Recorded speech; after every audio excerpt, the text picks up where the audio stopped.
हिंदू धर्म में भाई बहन के प्रेम का पावन पर्व रक्षाबंधन का बड़ा महत्व है। देश भर में राखी का यह त्योहार बड़े हर्षोल्लास के साथ मनाया जाता है। लेकिन क्या आप जानते हैं कि भाइयों को राखी बांधने की परंपरा की शुरुआत कैसे हुई थी? रक्षाबंधन से जुड़ी कई दिलचस्प पौराणिक कथाएं प्रचलित हैं, जो इस त्योहार के महत्व को बताती हैं। चलिए जानते हैं रक्षाबंधन की पौराणिक कथा। कृष्ण और द्रौपदी की पहली राखी। महाभारत के अनुसार शिशुपाल का वध करने के बाद जब श्री कृष्ण की अंगुली पर सुदर्शन चक्र वापस बैठने के लिए लौटने लगा तो कृष्ण जी की कलाई पर चोट लग गई। ऐसे में द्रौपदी ने तुरंत साड़ी का पल्लू फाड़कर कृष्ण जी की कलाई पर बांध दिया है। भगवान कृष्ण इससे बहुत प्रसन्न हुए और उन्होंने द्रौपदी की जीवन भर रक्षा करने का वचन दिया। जब पांडव कौरवों के हाथों द्रौपदी को जुए में हार गए तो कृष्ण जी ने उनके सम्मान की रक्षा कर अपने वचन को निभाया। तब से ही रक्षाबंधन के दिन भाई की कलाई पर राखी बांधे जाने की परंपरा शुरू हुई। पत्नी ने बांधा था पति को राखी। पौराणिक कथाओं के अनुसार देवताओं और असुरों में भीषण युद्ध चल रहा था और राक्षसों से देवताओं की सेना को पराजय का सामना करना पड़ रहा था। यह देख इंद्रदेव की पत्नी शची को अपने पति और देवताओं की चिंता होने लगी।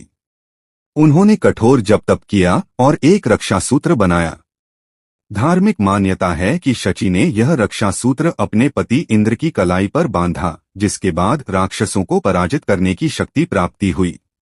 इंद्रदेव की पत्नी शची ने रक्षाबंधन के दिन उन्हें राखी बांधा था, इसलिए इस दिन राखी बांधने की परंपरा की शुरुआत हुआ। राजा बलि और माता लक्ष्मी का रक्षाबंधन। रक्षाबंधन मनाने की तीसरा कथा यह प्रचलित है कि राजा बलि भगवान विष्णु के परम भक्त थे।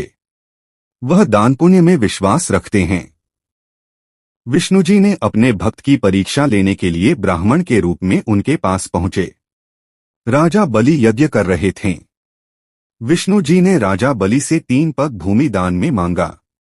राजा बलि ने ब्राह्मण की मांग को स्वीकार किया। ब्राह्मण ने पहले पग में भूमि और तीसरे पग में आकाश नाप दिया।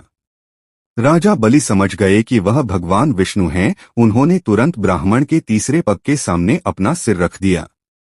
विष्णु जी प्रसन्न हुए। फिर राजा ने भगवान से पाताल लोक में उनके साथ रहने का वरदान मांगा।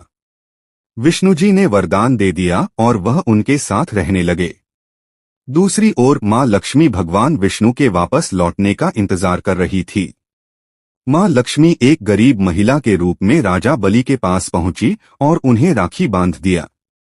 राखी के बदले राजा ने कुछ भी मांग लेने को कहा। मां लक्ष्मी तुरंत प्रकट हुई और उन्होंने विष्णु जी को मुक्त करने का वचन लिया। राखी का मान रखते हुए राजा बलि ने भगवान विष्णु को वापस स्वर्ग लोक भेज दिया।